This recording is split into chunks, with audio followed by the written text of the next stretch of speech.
So, for 3 years I've been listening and had in my mind the question that I wanted to ask. And 2 weeks ago, I feel like I got the answer, but I want to ask it anyway because I want to hear it out of your mouth.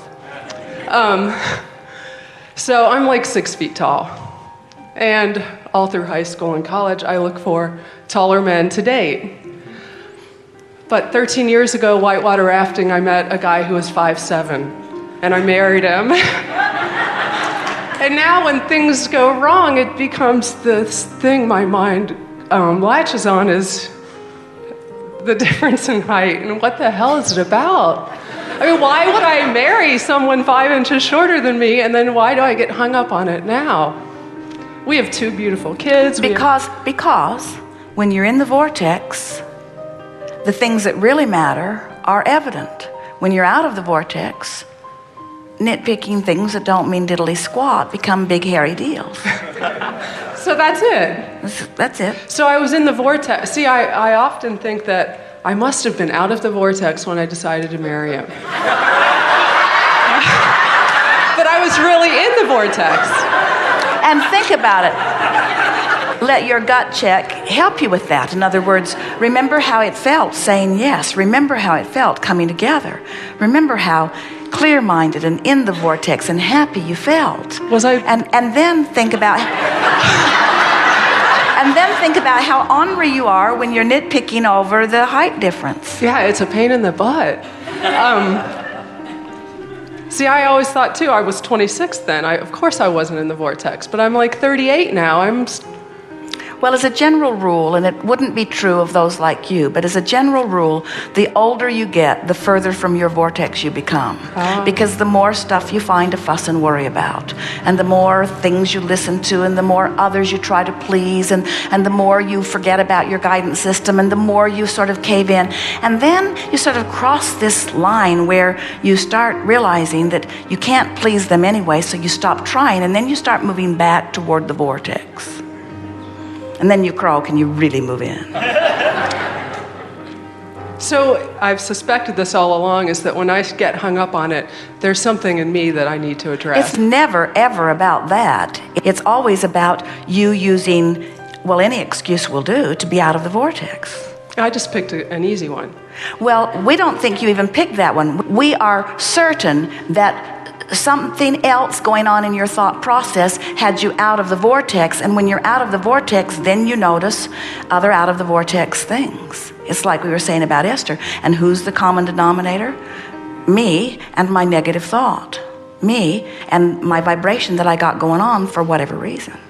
You could soothe it in an hour or less by getting out a notebook and beginning to make a list of positive aspects. And sometimes if you hit it too head on and try to make a list of positive aspects about this short person, it just inflames your disturbance about that. But if you make a list of positive aspects about your life in general, or about your planet, or about your children, or about something that you are appreciating about your lifestyle or about your home, just to sort of prime the pump. And then you can turn the page and begin making a list of positive aspects about your mate. And before you know it, you're right back in the vortex, and then you're thinking, what was that about? You've all had the experience where you've been arguing with someone so intensely that the neighbors are afraid for you. And then you make up, and then you can't even remember what you were fighting about. You see, from inside the vortex, you could have a wonderful relationship with anyone, but we're not asking you to have a wonderful relationship with anyone. We're asking you to have a wonderful relationship with the person that law of attraction assembled as a cooperative component for a huge list of desires that you had put into your escrow. There's so many points of harmony there, you see. But we don't want you to think that your work is to harmonize with the characteristics of the other person. Being in the vortex is not finding harmony with those characteristics. Being in the vortex is finding harmony with who you are. Here's something really interesting. Every person in your vortex of creation, you get the sense of this, don't you? Every person in there, every cooperative component in there has the potential of being uncooperative or cooperative. You make them cooperative by activating within yourself their positive aspects. So let's say there's 100 people in your life, and you've trained yourself into the positive aspects of all of them. So you're using their positive aspects as your excuse to be in the vortex.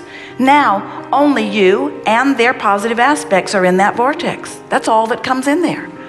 When you focus upon their negative aspects, you're out of the vortex, and you think it's because they've done something wrong. It's because you've activated a different part of them. So now you're out of the vortex with those parts of them. And so now the universe is helping you rendezvous with their negative aspects rather than rendezvous with their positive aspects. Are you beginning to understand how it's vibrational? You all have been taking your lives so literally, and you keep thinking that it's about what other people are doing, and therefore I need to find ways of controlling what they do or controlling my choice of how I interact with them.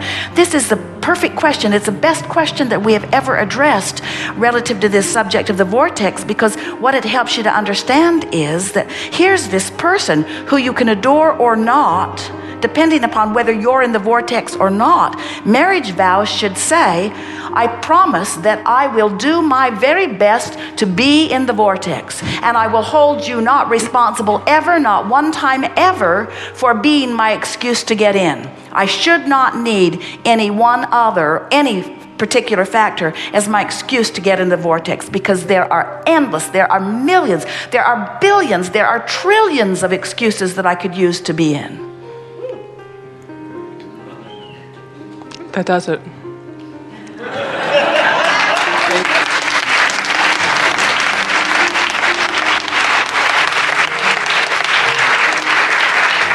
Let's just talk about this for a bit, and then we'll take a segment of refreshment. So, this vortex is a vibrational reality, yes? And do you accept that it is the precursor to everything that begins to manifest? So, if you want to practice this, to really show it to yourself, just for fun, and there'll be no long-term harm in playing this game, pick two people, one who's really easy to love and one who is really hard to love. Get them in your mind, because we know they're there. And the person who is really easy to love, make a list of their negative aspects. And the person who's really hard to love, make a list of their positive aspects. And watch them switch personalities next time you interact with them. Good time for a segment of refreshment.